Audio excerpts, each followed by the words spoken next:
Commence à faire frisqué ici, hein. On a eu du soleil et tout, et puis d'un coup...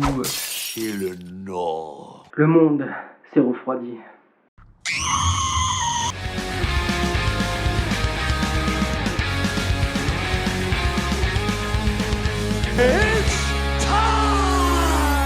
Salut, moi c'est le Prince, je suis dessinateur-illustrateur.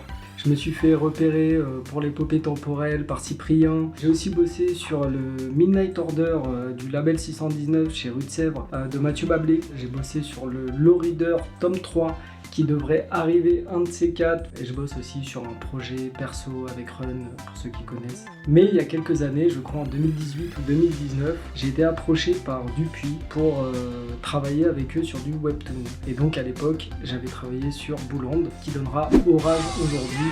Ce qu'il faut retenir, c'est que je suis juste un dessinateur. Vous verrez à quel point je suis quelqu'un de déséquilibré.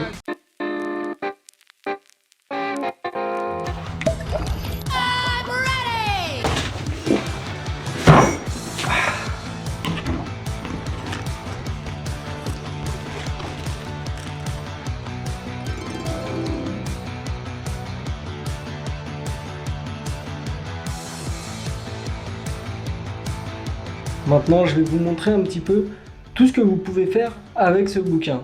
Et ça va être cool.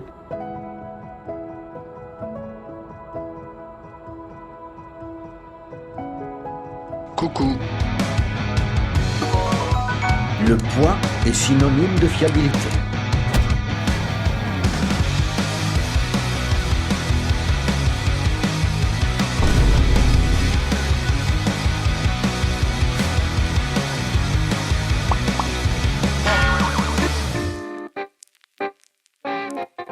Mais avant d'embrayer sur Orage, je vais vous parler un petit peu de Bouland, parce que tout démarre de Bouland.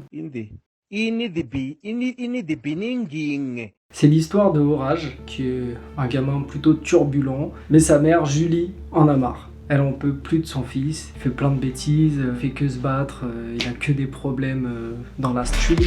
Mais donc, un jour où Orage dépasse une énième fois les bornes, sa mère décide de l'envoyer à Bouland, l'école de magie, l'école des petits monstres. Et l'histoire débute sur ça. Et là-bas, il va faire la rencontre de Light-Off, Lila, d'autres personnages, Anis, Myrtille. Donc Orage va dans cette école de magie. On peut dire que c'est un mix entre Dragon Ball et Harry Potter, hein. Wingardium Leviosa. Il faut préciser que techniquement, les tomes papier devraient sortir en 2024 de Bouland. Pour Bouland, j'avais prévu un style très mignon, voilà, qui correspondait un petit peu au caractère un petit peu enfantin. Et pour Orage, je suis parti totalement sur un délire shonen, dessin un petit peu plus sérieux. Ce n'est que la suite. Orage se déroule donc à notre époque et nos héros vont découvrir un peu plus ce monde magique. Je vais pas trop spoiler, mais en gros il y a une porte interdimensionnelle qui mène à l'enfer, qui va s'ouvrir au-dessus de Paris. Des monstres, des magiciens, des vampires qui vont intervenir. Le croque-mitaine qui est le grand méchant. Et il s'avère que notre bon vieux Orage va traverser cette porte temporelle et ramener avec lui un esprit maléfique du nom de Gelio.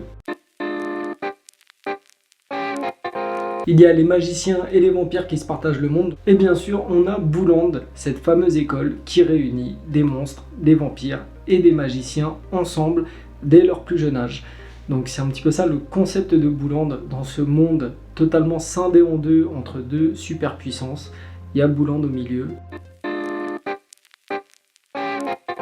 Il y a son meilleur ami Light-Off, qui est un vampire insomniaque, qui au départ se balade avec sa poche de sang et qui, après les 7 ans d'intervalle, décide de se mettre à la musculation. On a Lila, qui est une magicienne très talentueuse, mais c'est pas juste une magicienne. Et ça, je vous garde ça pour le tome 2, je vais rien dire pour l'instant. Il y a eu toute une péripétie avec elle, Light-Off et Orage, dans la fameuse école de Bouland. Avec Orage, j'ai voulu vraiment développer un univers shonen, ça m'a toujours fait kiffer.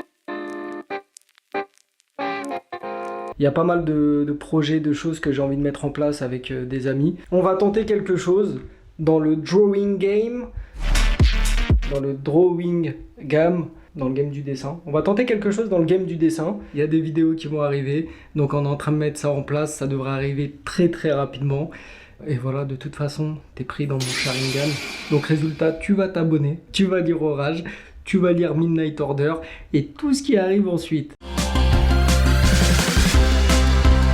C'était le Prince. A très bientôt, on se retrouve pour de prochaines vidéos.